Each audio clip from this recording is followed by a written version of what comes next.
On April 18th, 2006, I had my first confirmed kill. This man was innocent.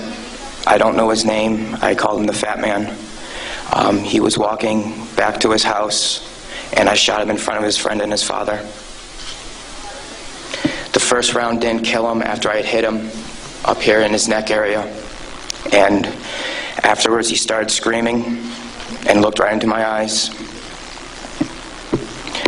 So I looked at my friend who I was on post with, and I said, well, I can't let that happen. So I took another shot and took him out. He was then carried away by the rest of his family. It took 7 people to carry his body away. We were all congratulated after we had our first kills, and that happened to have been mine. My company commander personally congratulated me, as he did everyone else in our company. This is the same individual who had stated that whoever gets their first kill by stabbing them to death will get a 4-day pass when we return from Iraq.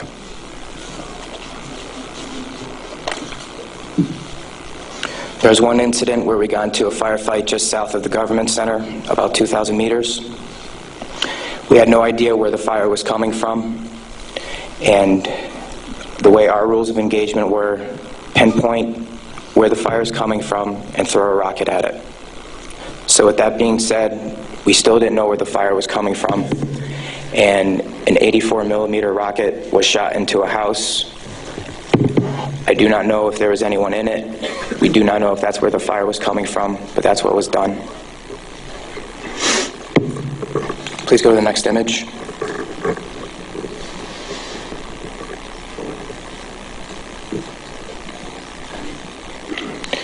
This man right here was my 3rd confirmed kill. As you can see, he was riding his bicycle.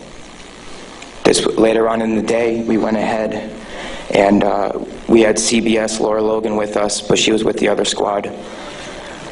And so she wasn't with us, so myself and 2 other people went ahead and took out some individuals because we were excited about the firefight we had just gotten into, and we didn't have a cameraman or woman with us. With that being said, anytime we did have embedded reporters with us, our actions would change drastically. We never acted the same. We were always on key with everything, did everything by the books. The man on the bicycle, he was left in the street for about 10 minutes until we realized that we needed to leave where we were. And his body was dragged about 10 feet to the right of him, where his body was thrown behind a rock wall, and his bicycle was thrown on top of him.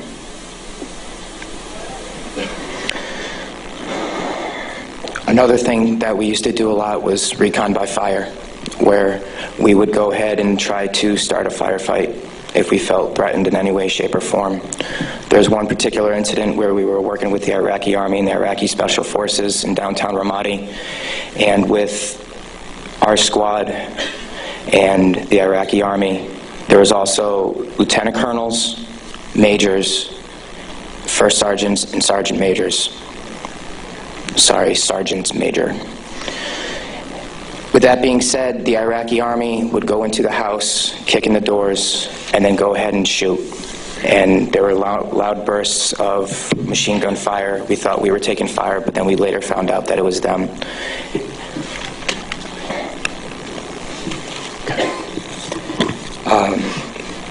House raids. Because we were a grunt battalion, we were responsible for going on several patrols. A lot of the raids and patrols we did were at the night, around 3 o'clock in the morning, around there. And what we would do is just kick in the doors and terrorize the families. That was an image taken around 3 o'clock in the morning through night vision goggles. And that is the segregation of the women and children and the men. If the men of the household were giving us problems, we'd go ahead and take care of them any way we felt necessary, whether it be choking them or slamming their head against the walls.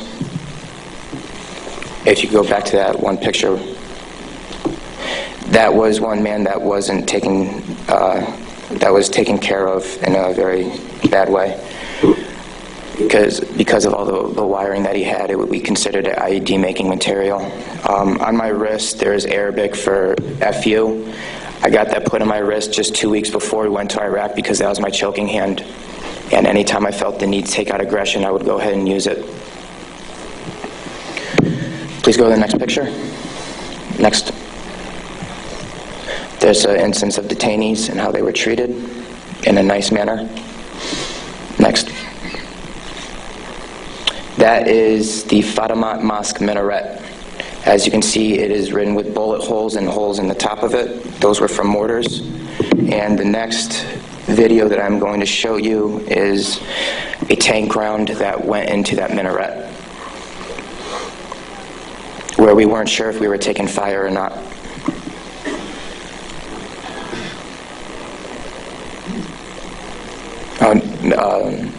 I'll talk about this one. This is after one of the guys in weapons company had gotten shot. This is a way that we would take out our aggression.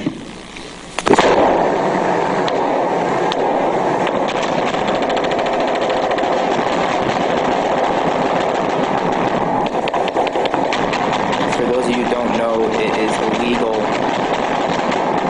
to shoot into a mosque unless you were taking fire from it.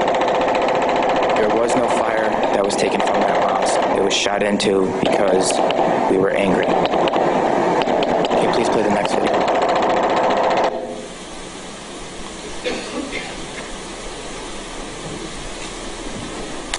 We are on ice cream, trying to suppress the blue and white minaret named Fatima Zahra. I'll raise your hell raise. Go ahead, take another tank around that building over. That's that mosque door. Another round. Kilo 2. Ooh! Oh! Yes! Next image. That, okay. With that being said, there's many more stories and incidents for me to talk about, although we don't have the time to. But this just goes to show you that that was the after effect of the tank round. This just goes to show you that everyone sitting up here has these stories. And there's been over 1 million troops that have gone in and out of Iraq. So the possibilities are endless. Next image, please. The reason I am doing this today is not only for myself and for the rest of society to hear, but it's for all those who can't be here to talk about the things that we went through, talk about the things that we did. Next image.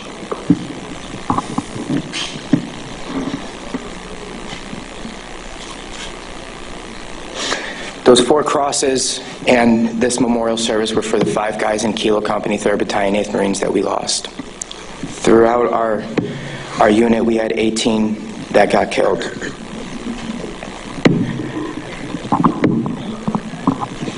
With that being said, that is my testimony. I just want to say that I am sorry for the hate and destruction that I've inflicted on innocent people. And I'm sorry for the hate and destruction that others have inflicted on innocent people. At one point, it was okay, but reality has shown that it is not, and that this is happening, and that until people hear about what is going on with this war, it will continue to happen, and people will continue to die. I am sorry for the things that I did.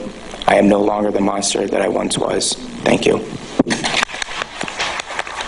Former Marine John Michael Turner.